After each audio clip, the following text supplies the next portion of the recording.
A partir de agora, você está ouvindo a Ideia Inspirada.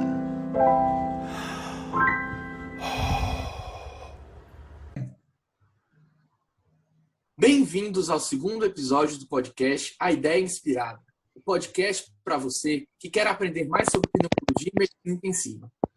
Somos alunos da Liga do Pulmão e Medicina Intensiva da UFC e a cada episódio trazemos um convidado especialista para fundamentar nosso bate-papo.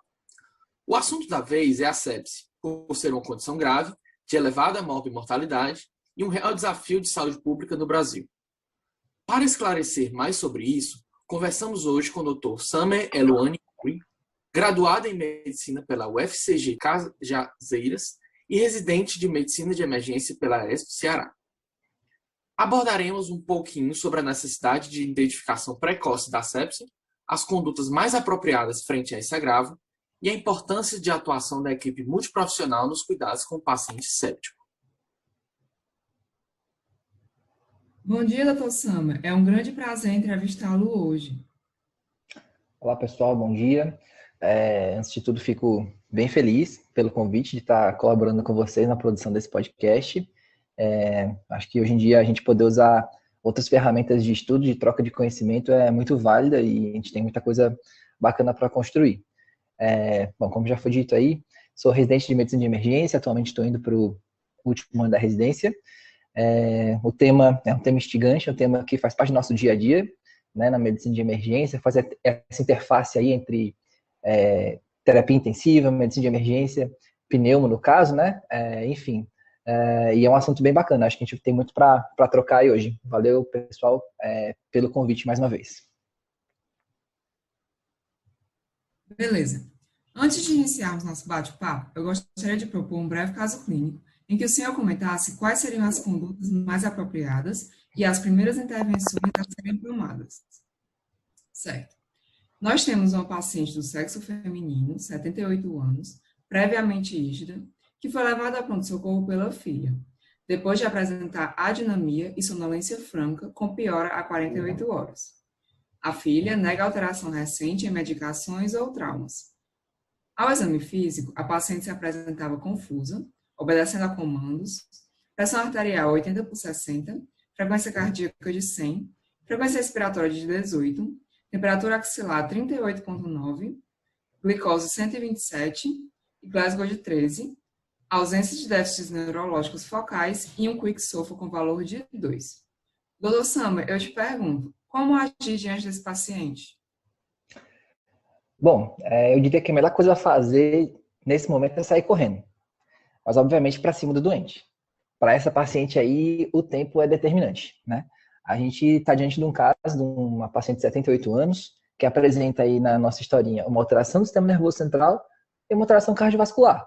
A gente tem dois sistemas aí nobres com alteração fisiológica acontecendo. O primeiro atendimento no departamento de emergência, ele sempre tem que se dar de maneira orientada, de maneira guiada. E não vai ser diferente, independente da etiologia que leva o doente ao departamento de emergência, a gente vai seguir o ABCDE também. Para essa paciente que se enquadra, encaixar o ABCDE.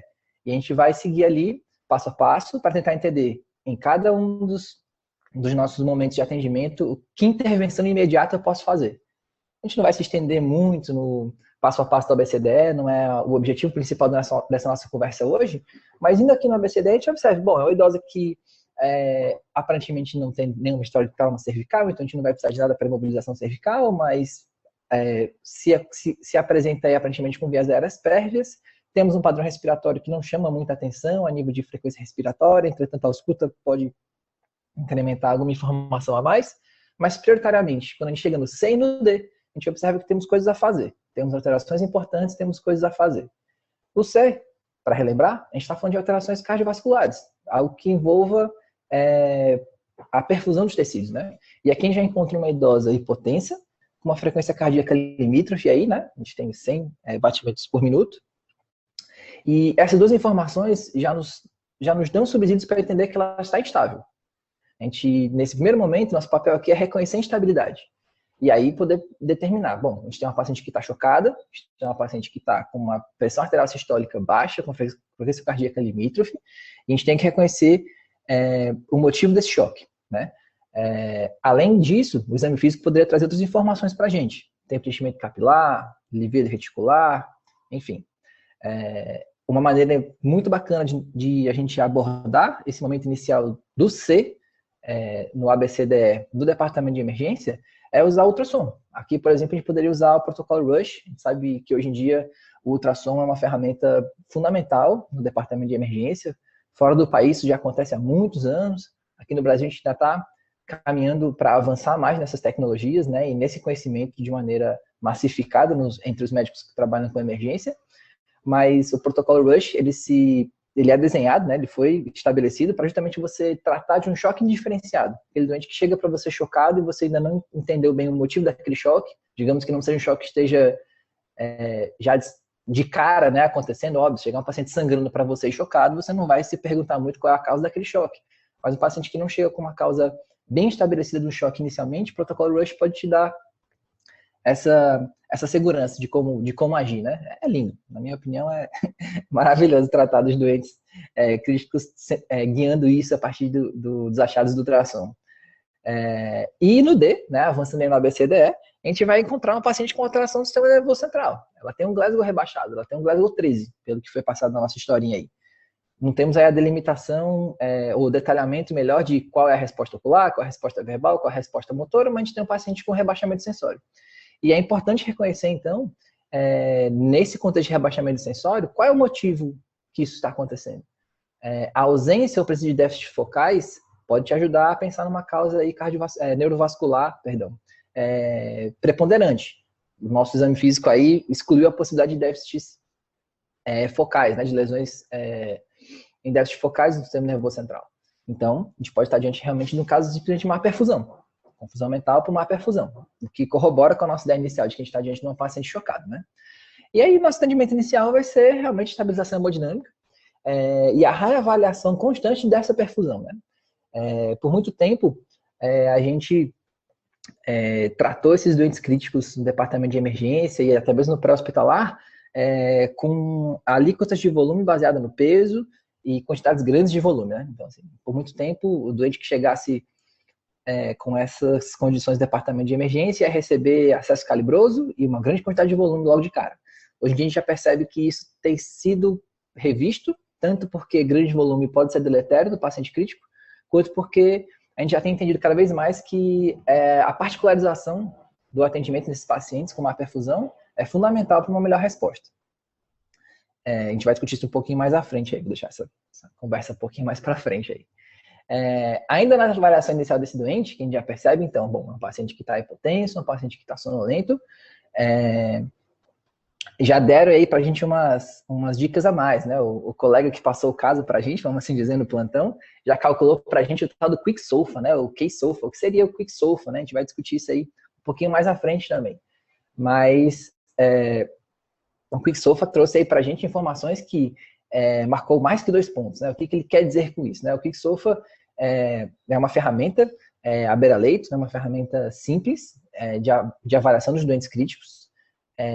Não foi desenhada exatamente para dar diagnósticos, né? Ela foi desenhada para predizer mortalidade e período de internação na UTI, mas pessoas com essa avaliação à beira-leito, onde você apresenta mais de 2 pontos de alteração do Quick SOFA, para ela, Glasgow menor que 15, pressão arterial sistólica menor que 100, né? O outro elemento seria a frequência respiratória maior que 22, não é o caso dela, traz para a gente uma informação muito importante. A informação do Quick SOFA nos diz, a gente tem um paciente que tem mortalidade aumentada por pontuar no Quick SOFA e maior permanência em UTI nessa internação, né? Então, pessoas que pontuam mais do que 2 pontos no Quick SOFA revelam essas informações ao médico que aplicou essa ferramenta. Entretanto, não é necessária e não é a ferramenta mais importante para o diagnóstico de sepsis em si, né? Mas é um preditor de gravidade, vamos assim dizer, né? Por que a gente fala muito em Quick SOFA hoje em dia, né? No contexto do paciente séptico? Porque a gente vai falar um pouquinho mais à frente sobre o sepsis 3 e a atual definição de sepsis. Seria uma maneira de você resumir um critério diagnóstico, né? Aplicar de maneira mais rápida, né? E isso é fundamental para o tratamento de doentes nessa condição. Então, a primeira coisa a fazer nesse doente aí, de maneira geral, seria correr para cima dele, fazer a reavaliação seriada, né, vamos assim dizer, você perceber as alterações, realizar intervenções e reavaliar na sequência, né? O tipo de doente que você, como a gente diz no departamento de emergência, tem que estar colado, tem que estar do lado dele. Não é o tipo de paciente que a gente consegue prescrever e deixar a equipe de enfermagem fazendo as drogas e a gente fazendo outra coisa lá no repouso ou vendo outros doentes. Esse tipo de doente é o paciente que você tem que estar colado nele nesses momentos iniciais do atendimento, fazendo reavaliações constantes aí.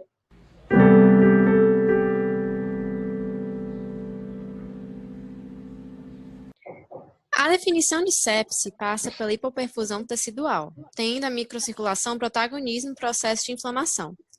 Há um grave distúrbio de distribuição de oxigênio nos tecidos e vasoplegia secundária à inflamação, tanto pelo aumento do consumo de oxigênio devido à taquicardia, taquipneia e febre, quanto pela hipovolemia, consequente infecções de foco abdominal, diarreia ou vômitos.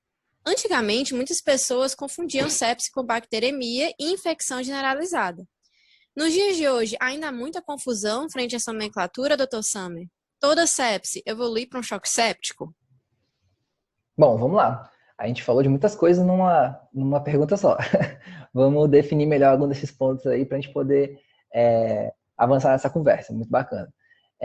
Bom, levando então em consideração que a nossa paciente acima está diante de um quadro de sepse e evoluindo para um choque séptico, a gente tem que automaticamente ter na nossa conduta inicial, então, dentro daquele ABCDE, onde a gente vai fazer a avaliação de quais condutas eu posso ir tomando conforme eu for fazendo avaliações de cada uma dessas letras, vamos assim dizer, né, de cada um desses segmentos do exame físico do meu paciente, no contexto de sepse, uma coisa já vai entrar fazendo parte desse atendimento inicial, além da monitorização, do oxigênio, de pegar uma veia para poder começar a fazer medicações, em inferindo um quadro de sepse, o antibiótico tem que estar presente logo nessa avaliação inicial, né?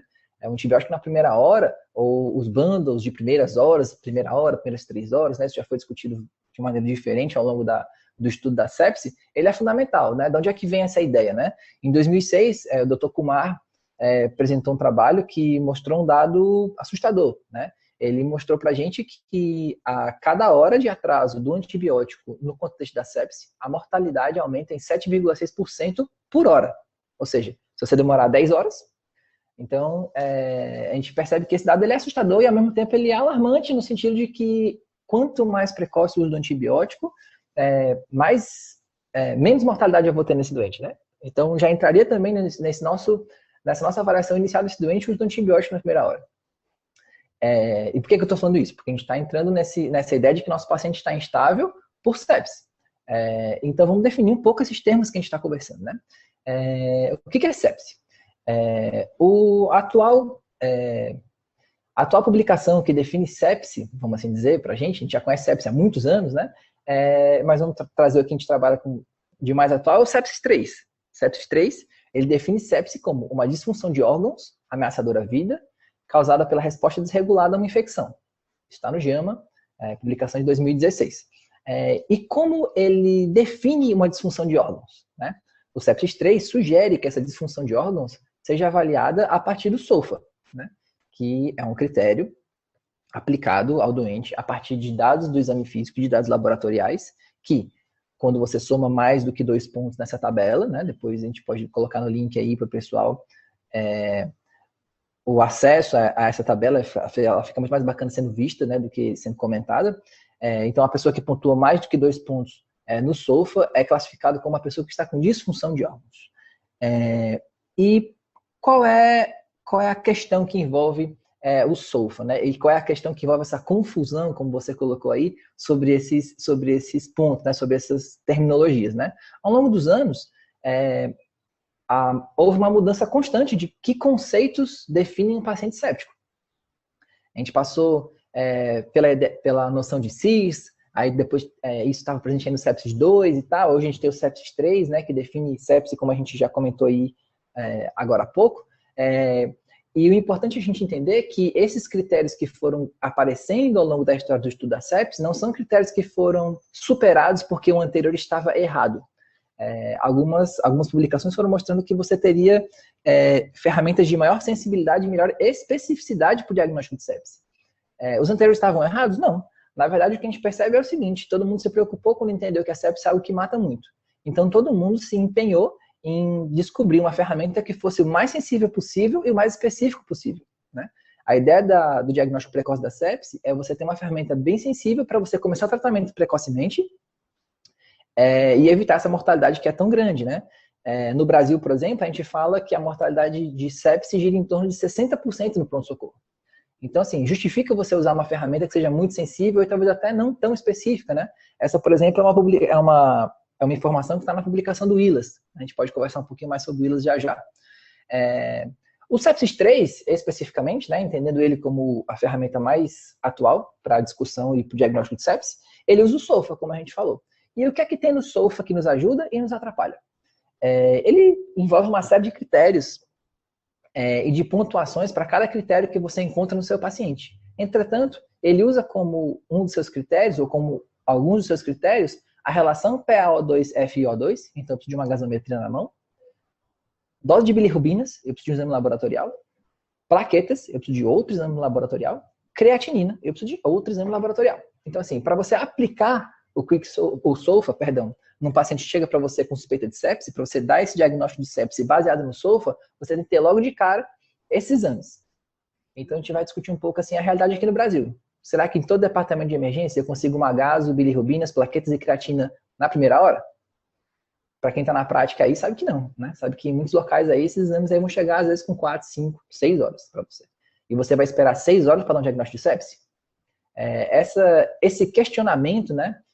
A discussão sobre essa temática, ela é muito acalorada hoje em dia na discussão da medicina de emergência, né?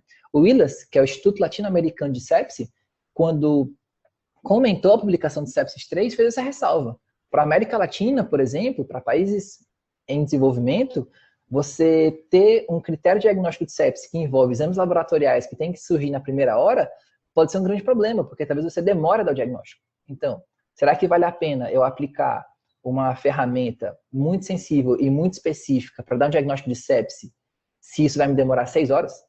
O Dr. Kumar comentou para a gente aí, há uns anos atrás, que a cada hora que eu demoro um antibiótico no contexto de sepsis, a mortalidade do meu doente aumenta em 7,6% por hora. Então, digamos que eu esteja lá na UPA, por exemplo, e o meu exame de bilirrubina chega com 6 horas. Eu tenho um problemão, não é isso? Então, a ideia é justamente essa, é você entender que a gente tem definições atuais, a gente tem ferramentas atuais para dar o diagnóstico de sepsis e definir nossa conduta, só que a gente tem que adequar isso à nossa realidade, né? No contexto como do Brasil, vamos falar aqui do nosso dia a dia, né?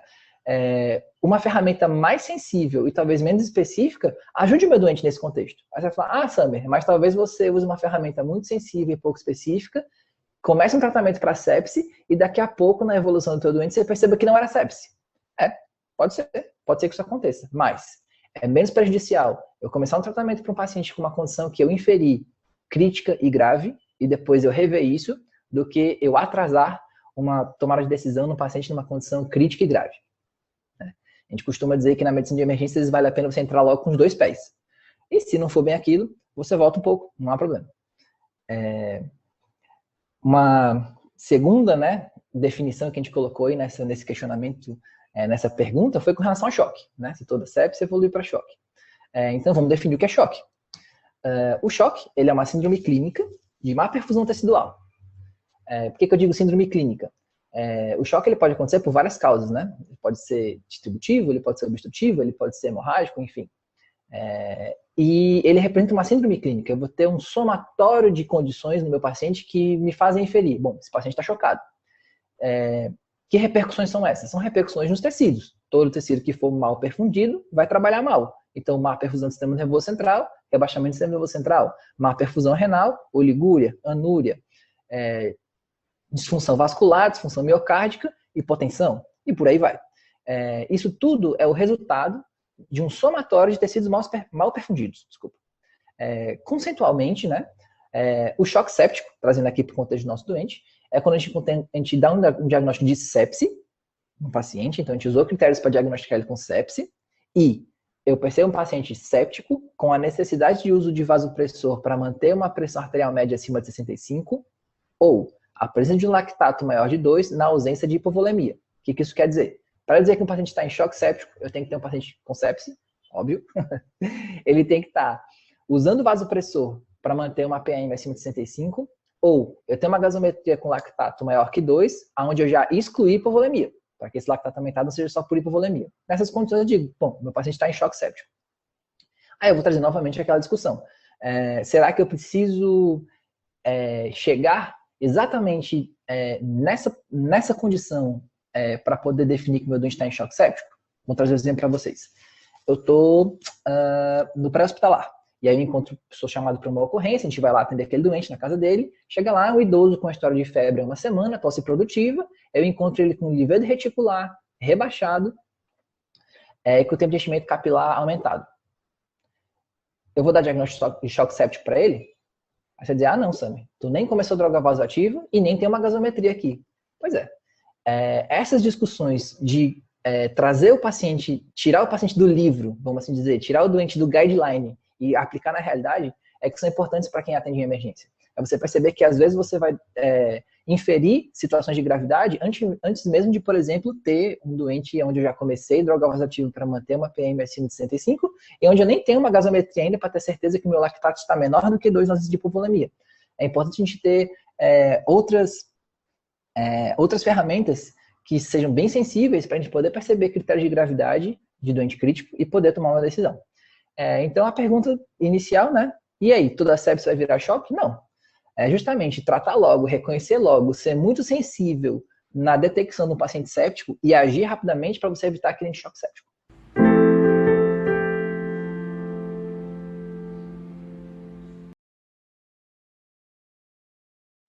Pronto, doutor. Então, a gente viu que a identificação dos aspectos clínicos e laboratoriais da sepse é um dos principais pontos para a realização do diagnóstico precoce.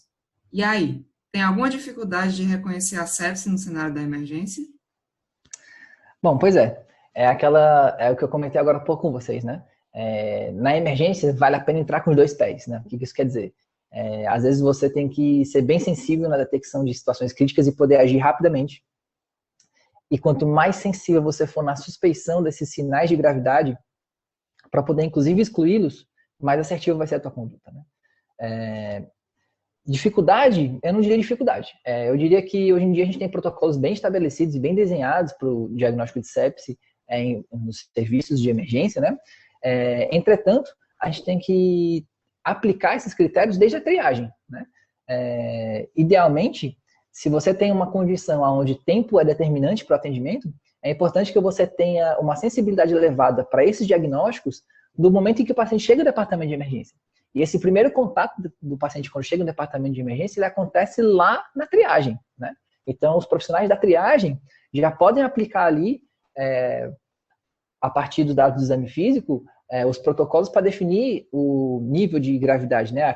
O nível de criticidade desse doente do departamento de emergência. Então, assim, acho que o mais importante para o diagnóstico de sepse no cenário da emergência, o ponto fundamental é você ter uma equipe bem treinada, é você ter um protocolo bem desenhado, que não seja um protocolo só de uso da equipe médica, mas que seja um protocolo de uso dos enfermeiros, dos técnicos de enfermagem, de todos os profissionais de saúde que estão envolvidos no atendimento desse paciente crítico, para que, desde o comecinho, desde a triagem lá, a gente já tenha a suspeição de sepse e já comece as medidas de tratamento dessa pessoa logo que ela chega no departamento de emergência. Isso envolve muita coisa.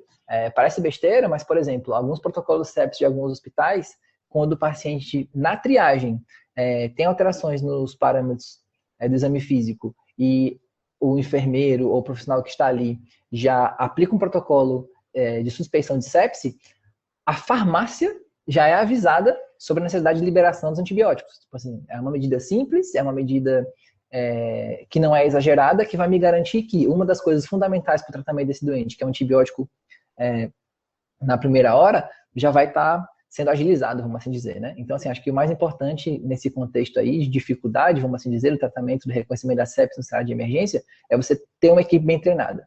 É você não esperar o paciente ter sido admitido, passou lá pela triagem, aí ficou ali na observação, esperando a sua avaliação para você, depois de avaliar o doente, definir, esse paciente aqui está séptico. O paciente já vindo da triagem com uma equipe multi bem treinada, dizendo para você, olha, o paciente aqui abrimos protocolo sepsis. Isso acho que é o ponto fundamental no departamento de emergência. Doutor Samer, além disso, é possível identificar aqueles pacientes que ainda não apresentam sinais de hipotensão? Boa pergunta. Isso é uma coisa muito interessante. Você esperar a hipotensão para definir que o meu doente está com má perfusão, né? A gente pode entender dessa maneira, né? Você olhar simplesmente para o monitor e falar assim, não, tá bem aqui, ó, monitorizei meu paciente e apresentou aqui uma PA sistólica de 110. Não, tá normal a pressão dele, ele tá bem. Isso é uma coisa que a gente tem que olhar com muito cuidado. Existe uma ferramenta que inicialmente foi desenhada para o trauma, no contexto de choque hemorrágico, que é o Shock Index. A gente usa muito isso no departamento de emergência. O Shock Index, ele é uma relação entre a frequência cardíaca e pressão arterial sistólica. Então, você pega o teu doente, parâmetros iniciais, e faz a conta. Frequência cardíaca dividida pela pressão arterial sistólica. No contexto onde ele foi inicialmente desenhado, que era no choque hemorrágico, quando você encontrava pacientes com Shock Index entre 0,5 e 0,7, você considerava aquela pessoa bem. Shock Index entre 0,7 e 0,9, esse paciente pode estar numa fase de choque oculto, ou na fase compensatória do choque. O que é isso?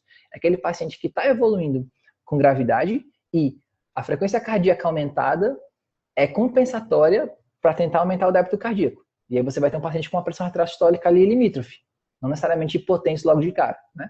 Ou seja, vamos dar um exemplo aqui. O paciente apresenta-se para você com um contexto de choque séptico, vamos então usar esse aí como exemplo, com uma pressão arterial sistólica, com uma frequência cardíaca de 120 e uma pressão arterial sistólica de 110. Você fala, bom, a pressão arterial sistólica dele tá boa, né? O cara tá aqui com PA de 11. Mas as custas de uma frequência cardíaca de 120, dividindo 120 por 110, a gente vai ter 1,2. Ou aproximadamente 1,2. É um choque index bem elevado. Então, é um paciente que pode estar evoluindo com choque oculto, em fase compensatória, e que sim, precisa de medidas e tomar decisões imediatas nesse contexto, né? Como eu falei, o choque index, ele foi desenhado inicialmente no contexto do trauma, o choque hemorrágico. Mas hoje já tem muitos trabalhos que aplicaram essa ferramenta no contexto da sepse, aplicaram essa ferramenta no contexto de outras causas de choque e mostraram uma sensibilidade, uma especificidade muito boas para serem aplicadas. Então, você pode usar o cálculo do choque index, que é bem simples, eu preciso só da frequência cardíaca e da pressão arterial sistólica, para definir se meu paciente está na fase compensatória do choque. Então, respondendo à pergunta, eu preciso esperar que ele esteja hipotenso, né, para perceber essa má perfusão, ou existe como o meu doente ser identificado como mal perfundido antes de estar hipotenso? Sim. E o Shock Index é uma ferramenta simples, que pode ser aplicada ali rapidinho à beira-leito, que pode te dar já esse alerta aí, de que talvez você esteja um doente aí com má perfusão numa fase compensatória do choque. Pronto, doutor. Então, a gente já adiantou, né, que na emergência, aplicar o Score-CIS normalmente não é viável, né? Porque esses exames complementares, às vezes, estão indisponíveis no nosso serviço. Assim, pelo fato de a intervenção ela ter uma prioridade sobre o diagnóstico na sepse, eu te pergunto, atuar precocemente no paciente com lesão de órgão-alvo através do Quick-Sulfa teria alguma repercussão na mortalidade desses pacientes? Pois é, boa pergunta. Tu trouxe aí novos conceitos aí, ou conceitos importantes para serem conversados, né? Vamos falar um pouco sobre CIRS, então, para a gente se contextualizar aqui. O CIRS, o contexto, né, de resposta inflamatória sistêmica, ela estava lá presente no sepsis 2 e era muito usado como diagnóstico de sepse. E aí, mais uma vez, eu vou puxar a conversa para aquilo que a gente discutiu anteriormente. O que é certo e o que é errado? Depende do que você tem disponível, né? Eu não posso dizer que usar CIRS é inviável, ou usar o SOFA é inviável ou é viável. Depende muito do contexto. De repente, em algum local onde você tenha um gasômetro dentro da sala vermelha, você tem um laboratorial que saia com 40 minutos, aplicar o SOFA para o diagnóstico de sepse pode ser extremamente viável. Os exames estão ali à mão, rapidinho eu coleto, o resultado sai para mim e eu defino a minha conduta. Lógico, se eu estou no contexto onde isso não está presente, e aí vamos trazer aqui para o contexto Brasil/América Latina, eu tenho que readaptar essa realidade, né? Então, pensar em CIRS, vamos definir quais são os elementos que fazem parte, né, dessa avaliação da resposta inflamatória sistêmica, né? Os elementos que fazem parte disso daí são, relembrando, né? A temperatura axilar, então, paciente que tem mais que 38,3 graus Celsius de temperatura ou menos que 36 graus Celsius, uma frequência cardíaca acima de 90, uma frequência respiratória acima de 20 ou uma PaCO2 menor que 32, né? Um paciente que está aí hiperventilando, um leuco acima de 12.000 ou menor que 4.000, ou a presença de 10% de formas jovens, né? O famoso desvio à esquerda na série branca. E você teria que ter todos esses elementos para poder definir se o paciente tem CIRS ou não tem CIRS. Hoje em dia, ele não faz mais parte dos critérios diagnósticos de sepse, né? Você não precisa aplicar o CIRS para dar diagnóstico de sepse, né? O que o SEPSIS 3 traz para a gente hoje é aplicar o SOFA para dar esse diagnóstico. Entretanto, o ILAS, que é o Instituto Latino-Americano de Sepse, ele recomenda que o CIRS, por usar exames, ou vamos dizer assim, parâmetros mais simples, né? Ele pode ser usado como ferramenta de triagem, e triagem de risco dos doentes. Então, assim, você não tem o CIRS como algo totalmente abandonado, ou como um conceito totalmente esquecido, ou que não deva ser mais utilizado. Se, de repente, no teu serviço é mais fácil conseguir um leuco e uma gaso, você vai conseguir aplicar o CIRS. Ah, Samer, mas o SEPSIS 3 não usa o CIRS para dar diagnóstico de sepse. Ok, concordo com você. Mas você vai deixar de agir em cima de um doente que tem pontuações importantes no CIRS? Não, né? Então, assim, é sempre importante a gente ter essa noção do bom senso mesmo, né? Então, eu considero que, eu não diria que o CIRS, ele é inviável para o departamento de emergência. Eu diria que, a depender da sua realidade, ele pode ser uma ferramenta que vai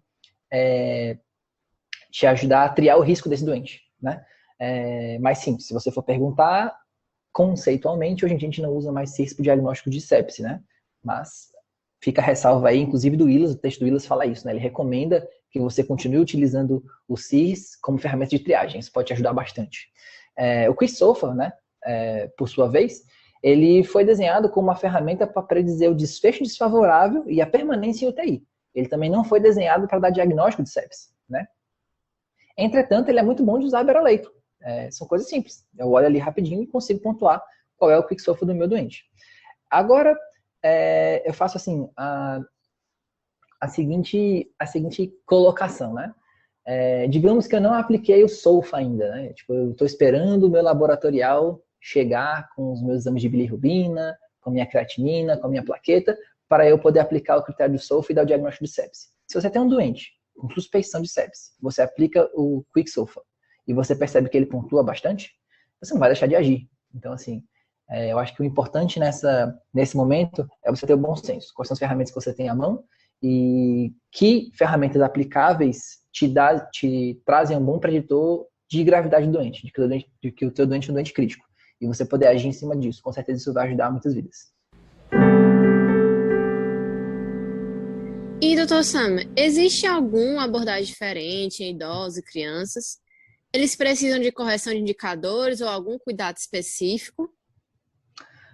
Com certeza. Os extremos de idade do departamento de emergência sempre têm que ser vistos com mais cautela, né?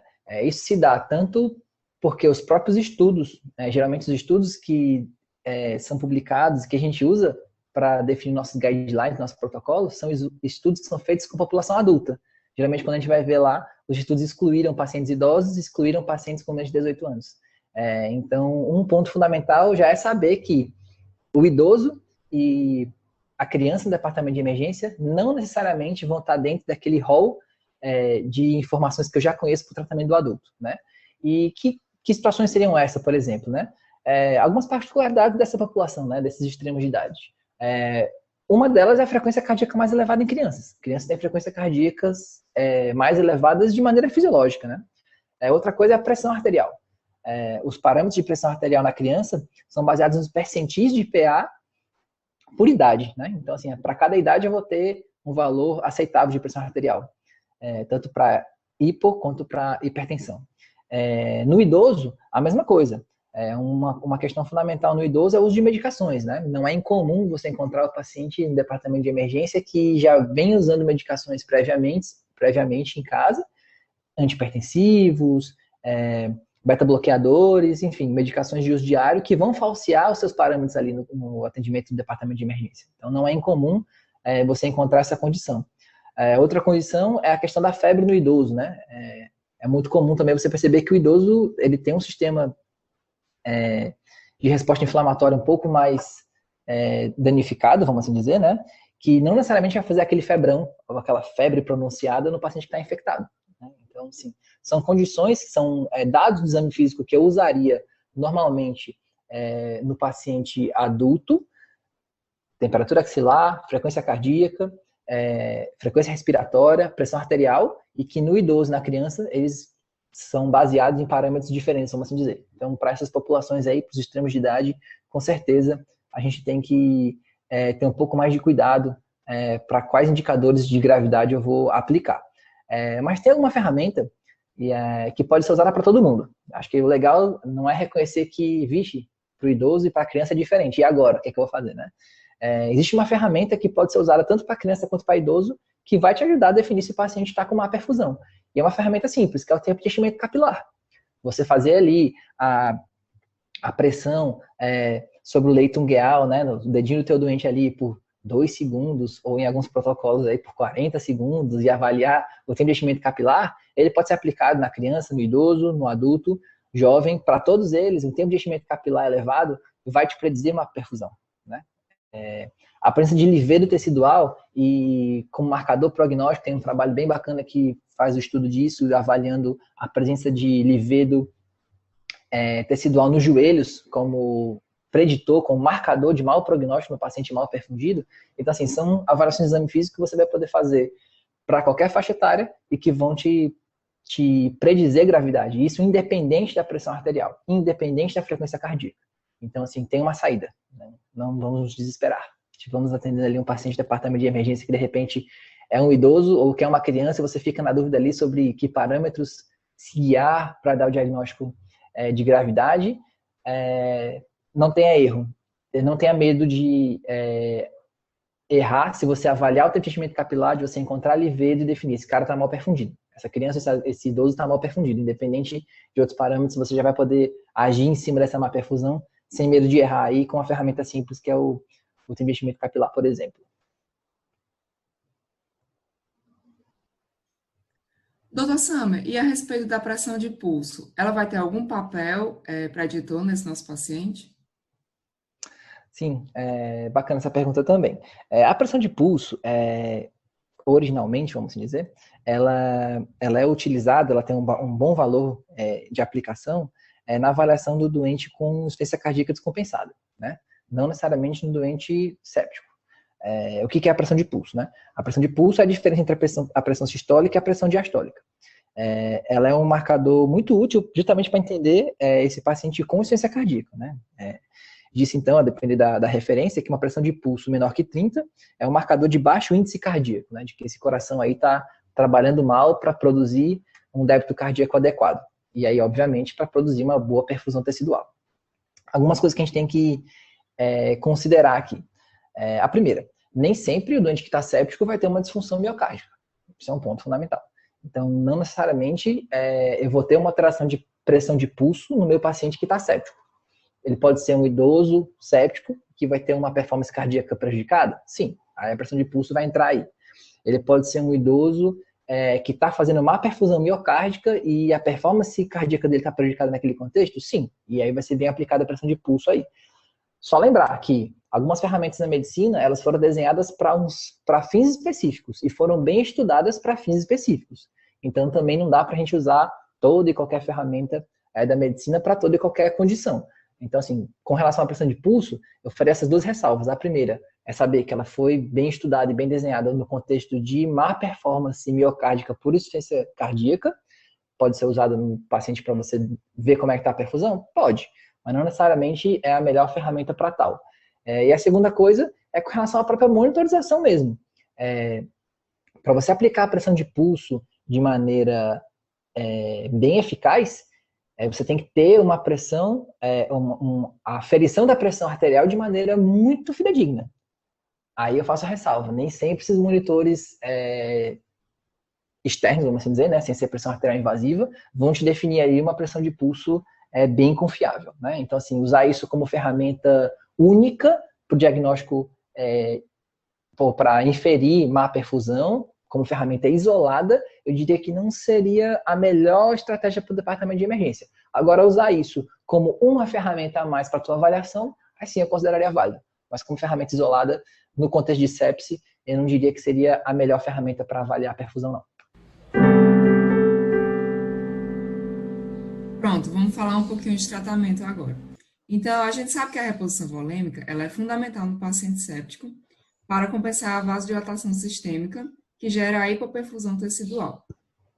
Para repor volume, é preconizado o uso do ringelactato e demais cristalóides balanceados. Mas e aí?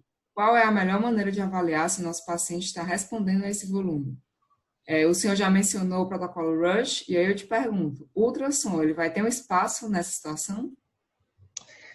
Pois é, você trata aí de um assunto que é o meu xodó do departamento de emergência. Para mim, sempre vai ter espaço para ultrassom, em qualquer contexto. Vamos lá. Essa é uma questão muito, muito interessante e é uma grande questão, na verdade, na medicina de emergência, na terapia intensiva, né?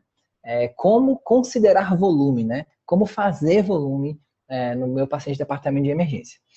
Primeiro, respondendo a questão com relação ao volume em si, né? Por muito tempo se avaliou a resposta, ou se calculou, perdão, a quantidade de volume que vai se fazer por peso, né? Até hoje em dia, o que a gente tem de evidência no choque séptico é a reposição de volume baseada no peso. Talvez isso mude aí dentro em breve. Mas hoje em dia o que a gente tem de evidência é isso, né? 30 ml quilo. Eu, particularmente, acho um volume muito grande para algumas condições do paciente com choque séptico. Mas é o que a gente tem de evidência hoje em dia, é o que a gente pode usar com segurança. Mas, ao longo do tempo, a gente tentou encontrar alguma maneira de prever ou de predizer se meu paciente realmente está hipovolêmico, se ele aguenta mais volume, né? E se ele responde a esse volume, né? Então, assim, são perguntas diferentes. Primeiro, avaliar se o meu doente está hipovolêmico é uma coisa que você faz a partir desde o exame físico, né? Você consegue predizer se aquele paciente está desidratado, tem sinais de desidratação importante, se a história que levou ele à emergência envolve uma perda importante de líquidos, né, de volume, né? Isso já, desde o comecinho da avaliação, a gente já pode começar a predizer se o teu doente está hipovolêmico ou não. O ultrassom entra nisso? Entra. O ultrassom entra como avaliação da veia cava inferior, o ultrassom entra com uma avaliação da performance cardíaca, se você tem um coração ali hipercinético, sinal do kissing walls, né, que é a presença ali das paredes dos ventrículos tocando uma na outra, né, durante os movimentos de sístole e diástole. Então, assim, aquele coração que está batendo seco, que não tem volume dentro dele para ele ejetar, são sinais que podem te mostrar que o teu paciente está hipovolêmico. Agora, isso não quer dizer que o teu doente vai ser fluido responsivo. São duas perguntas diferentes e que tem que ser muito cuidadosas na hora de avaliar. Então, assim, eu avaliar meu doente e inferir que o meu doente está desidratado, ele está hipovolêmico, aí eu vou lá, coloco o ultrassom e falo, poxa, a veia cava dele tem uma variabilidade enorme, né? Veia cava colabando, coração com kissing walls, né? Hipercinético. Isso não quer dizer que meu paciente vai ser responsivo a volume, tá? Por que eu estou dizendo isso? Tem um trabalho um trabalho antigo, na verdade, que fez essa pergunta para os médicos que trabalhavam no departamento de emergência na UTI, quais critérios eles usavam para definir se o paciente é fluido responsivo ou não. E a maioria dos médicos não soube definir exatamente bem o que ele usava para definir, ou o que ele usava para responder essa pergunta. Qual era o parâmetro que ele usava para definir se o meu doente ainda é fluido responsivo ou não. E aí o ultrassom entrou para tentar responder essa pergunta, né? Por um tempo foi usado um protocolo chamado protocolo FALS. A ideia dele é uma ideia até que eu considero um pouco absurda, vamos assim dizer. É você ir fazendo volume e vendo o pulmão do doente e você para quando ele ficar congesto. Acho que você parou tarde demais, né? Na minha leitura, se você vai fazendo volume e quando ficou congesto você para, eu acho que você já exagerou na dose aí. Você incrementou com certeza um preditor a mais de gravidade para o teu doente, né? Ele vai agora começar a trocar mal no pulmão porque está com o pulmão encharcado. Então, hoje em dia, o que há de mais fidedigno, vamos assim dizer, para avaliação da fluido-responsividade do paciente crítico é o cálculo da VTI, né? Que é integral velocidade de tempo. De maneira resumida, você faz uma avaliação cardíaca, calcula um índice, que é o índice de VTI, né, que de maneira grosseira, vamos assim dizer, é uma avaliação para ver o quanto o ventrículo esquerdo consegue ejetar sangue pela via de saída. Você faz, depois do cálculo desse valor, ou uma alíquota pequena de volume, 250 ml, ou faz o movimento de elevação dos membros, né? Levanta as pernas do doente aí, 45 graus, por 3 minutos. O que eu estou fazendo com isso? O mesmo de fazer uma alíquota de volume. Eu estou devolvendo da circulação dos membros inferiores uma alíquota ali de 300, alguns autores falam em até 400 ml de sangue na pré-carga, né? Eu estou incrementando uma pré-carga nesse doente com o volume dele mesmo e calculo de novo a VTI. Aí eu vejo, bom, se a minha VTI variou, alguns autores dizem entre 13% e 15% com essa manobra, ou a elevação dos membros, ou a infusão de uma alíquota de 250 ml de volume, eu posso dizer que sim, meu doente foi fluido responsivo. O que foi que eu fiz? Eu coloquei uma quantidade a mais de volume no meu paciente, na circulação do meu paciente, ou recrutei uma quantidade de volume que estava ali meio parado nos membros inferiores para pequena circulação e o sangue ejetado pela via de saída do ventrículo esquerdo melhorou. Então eu posso dizer que, bom, meu doente é fluido responsivo. Isso, no meu dia a dia, na minha prática, é o que eu mais uso para definir fluido responsividade. Se eu estou na dúvida se meu doente é ou não fluido responsivo, eu abro mão do ultrassom para fazer o cálculo da VTI e ver se eu vou ter certeza, se esse paciente vai responder ou não a mais volume. Eu faço isso sempre? Claro que não. Isso você vai fazer naquele contexto onde você está realmente na dúvida. Bom, acho que esse doente aqui tem uma performance cardíaca ruim, é um doente que já tem IC, é um idoso, é aquele paciente que eu sei que eu não vou poder simplesmente abrir volume nele e ficar observando como é que se comporta a perfusão periférica e como é que se comporta a pressão arterial sistólica e a frequência cardíaca, fazendo volume e observando. Lógico, em algumas situações você tem um pouco mais de segurança para fazer alíquotas maiores de volume e reavaliar. Mas, independente disso, o importante é a gente perceber que, cada vez mais, na medicina, a gente entende a particularização do atendimento para cada doente. Então, doente crítico, doente hipovolêmico, doente chocado, é aquele doente que, na minha opinião, é mais seguro você fazer uma alíquota de volume de 300, de 500 ml, de 250 ml e reavaliar, fazer uma segunda alíquota e reavaliar, do que simplesmente calcular 30 ml quilo e mandar correr aberto. Eu acho que o doente crítico, ele pode te surpreender nessa segunda opção de conduta, porque às vezes é um paciente que você esperava que ele iria aguentar bem aquele volume, e quando você calcula e faz o volume e reavalia, tu, opa, fiz besteira, né? Então acho que vale a pena tratar esse doente com pequenas alíquotas e reavaliações constantes. É o doente ali que, mais uma vez, você fica colado do lado do leito, não é o doente que você prescreve à distância e reavalia daqui a 2 horas. É o doente que você toma uma conduta, reavalia, toma uma conduta, reavalia, e a partir daí vai definindo, né, se o teu doente responde ou não à tua estratégia de reposição volêmica. E respondendo a pergunta, sim, o ultrassom com certeza tem super espaço nisso. Eu acho que é uma ferramenta aí fundamental para você ter segurança mesmo se o que você está fazendo a nível de reposição volêmica está sendo eficaz ou não, e se está trazendo prejuízo ou não também. Pronto, então a gente viu que o ultrassom ele tem espaço sim, né, no diagnóstico da sepse.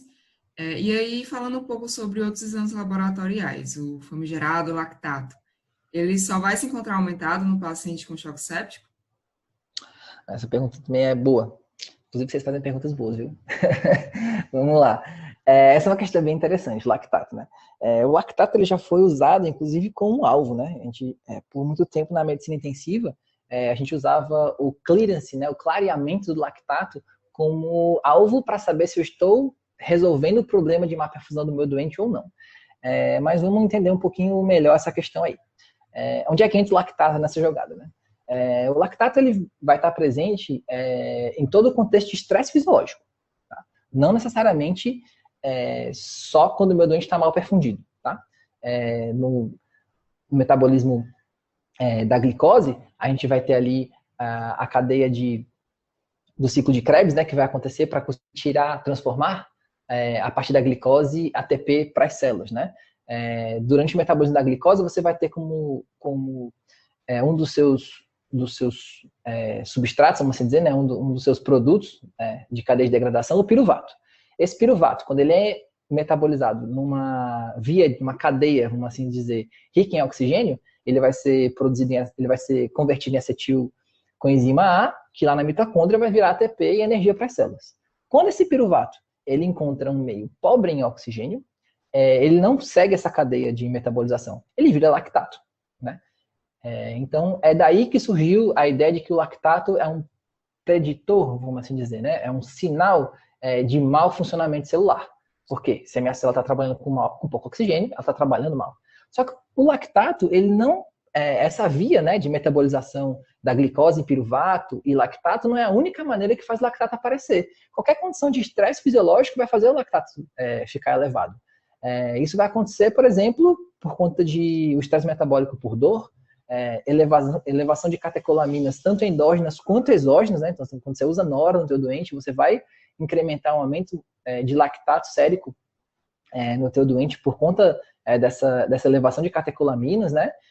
Então, assim, várias outras condições que causam estresse metabólico que não obrigatoriamente a falta de oxigênio vão levar a lactato.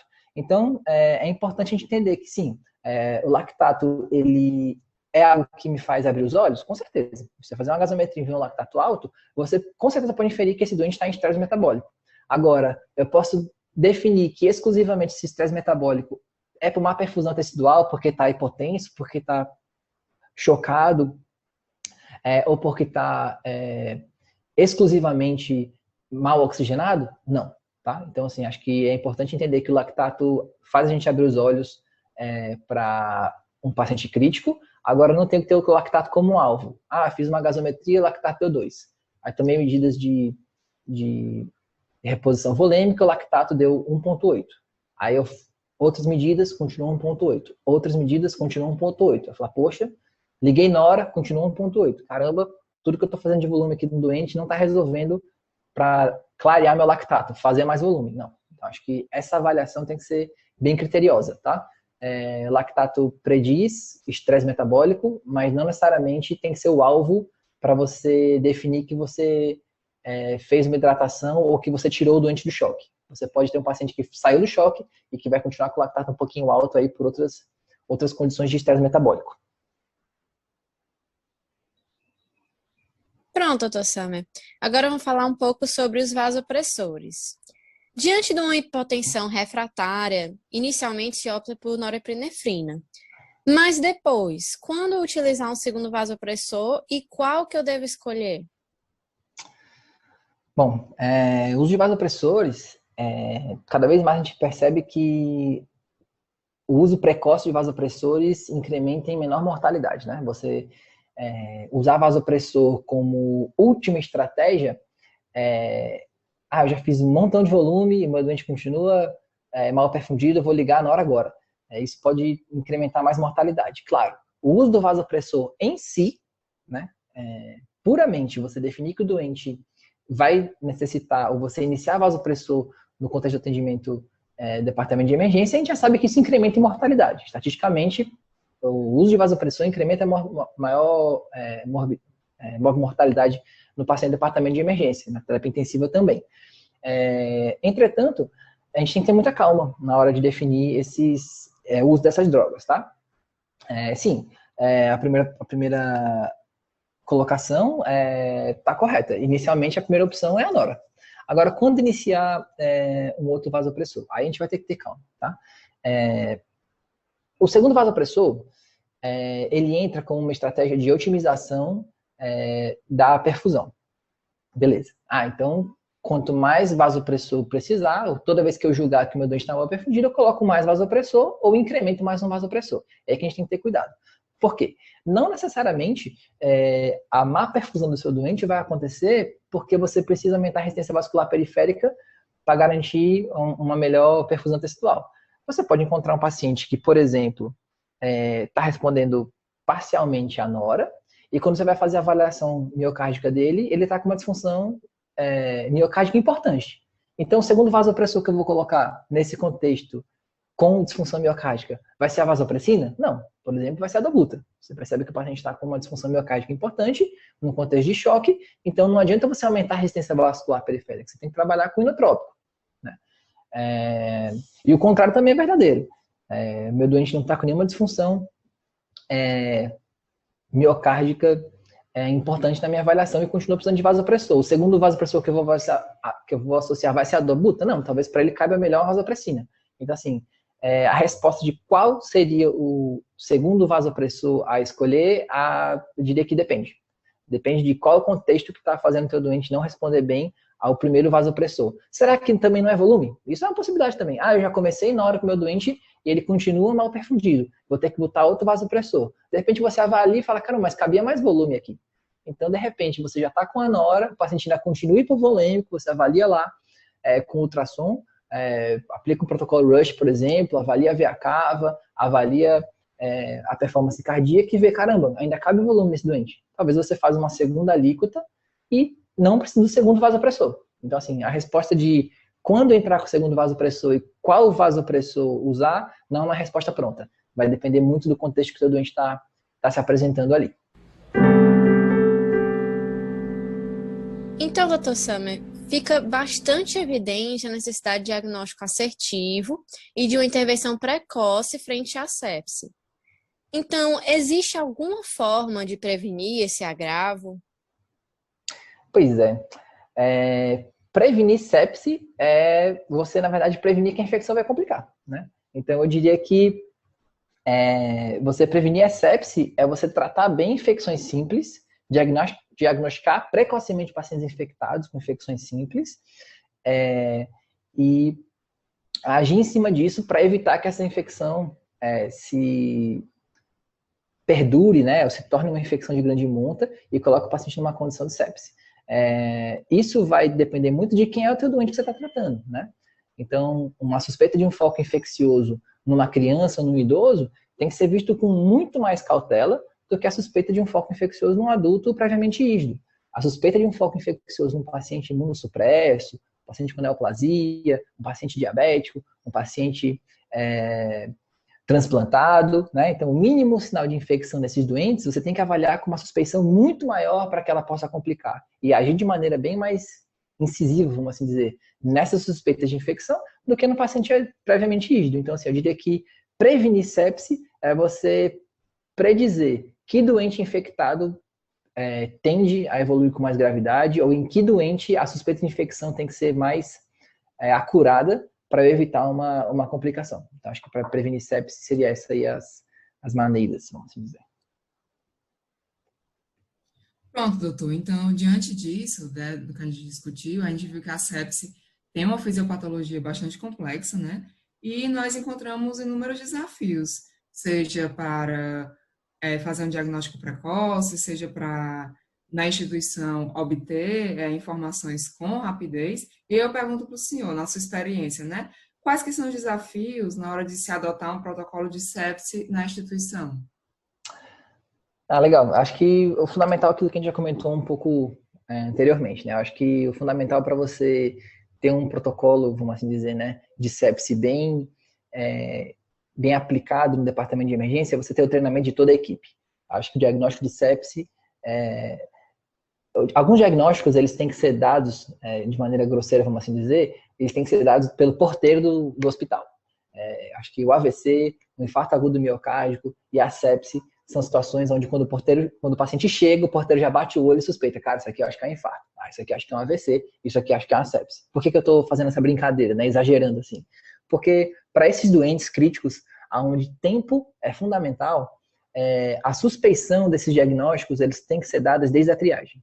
Então, assim, acho que você, para sepse em específico, você tem que ter uma equipe bem treinada para que lá na triagem, quando o paciente chega para fazer a aferição dos sinais vitais, para abrir uma ficha, né, popularmente, vamos dizer assim, né, para abrir um atendimento no departamento de emergência, esse profissional da triagem já tem que estar com a ideia do protocolo sepse na cabeça. Porque se ele encontrar alterações ali nas ferramentas de triagem que fazem suspeitar de sepse, de má perfusão tecidual, o protocolo sepse se abre desde esse momento. Você já dá o start ali para aquele paciente seguir um fluxo de maior rapidez, de já chegar mais rapidamente até o atendimento médico e da equipe de enfermagem, já para coletar exames laboratoriais com precocidade, né? A gente sabe aí que no tratamento da sepse não foi exatamente o que a gente conversou aqui nesse momento, a gente pode conversar sobre isso em outros momentos, mas a gente sabe que para o tratamento inicial desse paciente, coleta de hemocultura início de antibiótico-terapia, coleta laboratorial, reposição volêmica, são as primeiras medidas que vão aparecer lá.